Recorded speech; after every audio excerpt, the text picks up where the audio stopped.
Good morning friends, welcome back towards my channel Sushmita dot. আজকে হচ্ছে বৃহস্পতিবার।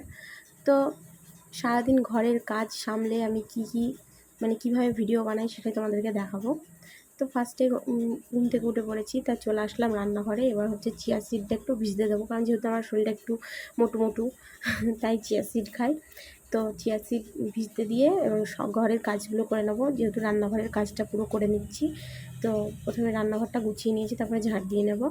ঝাড় দিয়ে নেওয়ার পর তারপরে থালা বাসন যা একটু কাটা আছে এগুলো বাইরে নামিয়ে দিয়ে এসে জলটা নিয়ে আসবো, যেহেতু ঘর গরিব মানুষের সংসার যা হয় এই যে তারপরে সার্পুর জল দিয়ে গ্যাসটাকে মুছে নেবো। গ্যাসটা মুছে নিয়ে ওই জলেই ঘরের মেঝেটা মুছে নেব। ঘরের মেঝেটা মোছা হয়ে গেলে থালা বাসনগুলো মাজতে যাবো। এই যে দেখো আমি ঘরের মেঝেটা মুছছি। তো দেখো আমার রান্নাঘরের এই অবস্থা। তোমরা প্লিজ কেউ কিছু মনে করো না, গরিব মানুষের সংসার। তো গরিব মানুষের সংসার হলে আমরা ভীষণ সুখে আছি। তো আমরা যেহেতু লাভ ম্যারেজ করেছি, তো এই যে থালা বাসন মেজে চলে আসলাম। থালা বাসন মেজে চলে এসে ঝুড়িতে রেখে দিচ্ছি থালা বাসনগুলো।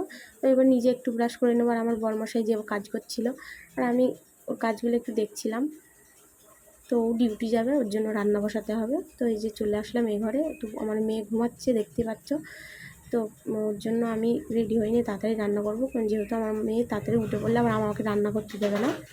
তো এই যে আমি একটু কাজের ফাঁকে তো স্কিন কেয়ারও করতে হবে, তো তার জন্য একটুখানি টুকিটাকি এই সব লাগানো, এটাই যা।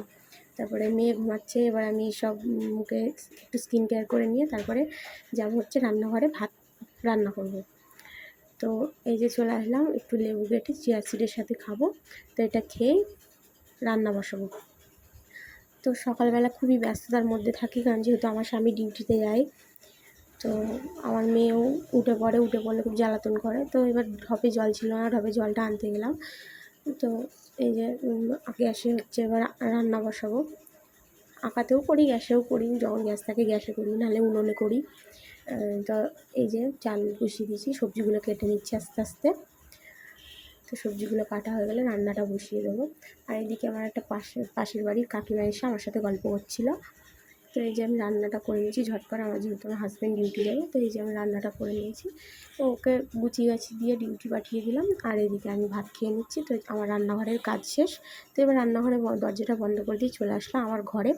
তো ঘরটা আমার যা অবস্থা ছিল, তো আস্তে আস্তে এবার ঘরটা গোছাচ্ছি। যেহেতু প্রথমে বিছানাটা গুছিয়ে নিলাম, মানে মেয়ের জামা প্যান্টগুলো গোছাচ্ছি।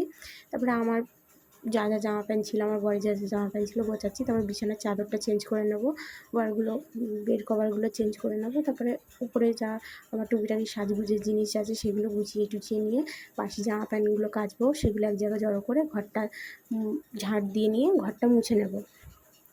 তো আমার মেয়েও ওই দিয়ে উঠে পড়ে খেলা করছে। মাটিও প্রচণ্ড মাটি ঘাটে, এরকম কার বাচ্চা মাটি ঘাটে আমাকে প্লিজ কমেন্টে জানিও। তো এবার হচ্ছে আমি সার্ফ বাসি জামা প্যান্টগুলো একটু সার্ফ ভেজাবো। তো এই যে আমার কাঁচা হয়ে গেছে, আমি ছাদে চলে এসেছি মেলতে। তো এবার আমিও কিছুক্ষণ পর স্নানটা করে নেব, তারপরে মেয়েকেও স্নান করিয়ে দেবো। তো এই যে আমি স্নান করে চলে এসেছি। তো আমার মেয়ে হচ্ছে স্নান করে চলে এসছে। তো আমাদের স্নান ধান সব গোছানো হয়ে গেছে। আমার মেয়ে যেহেতু ব্রেস্ট ফিডিং করে, তোকে ঘুম পাড়াবো। ঘুম পাড়িয়ে আমি মেকআপ টেকআপ করে নিয়ে এই যে ভিডিও সেট আপ করছি। আমি এইভাবে ভিডিও করি আমার মেয়েকে ঘুম পাড়িয়ে রেখে। তো এই যে আমার ভিডিও করা হয়ে গেছে। দেখ কত অগোছালো জিনিস, সেগুলো আবার গোছাবো ভিডিও করতে করতে, যেগুলো অচলা হয়। তো এটুকুই তোমাদের জন্য।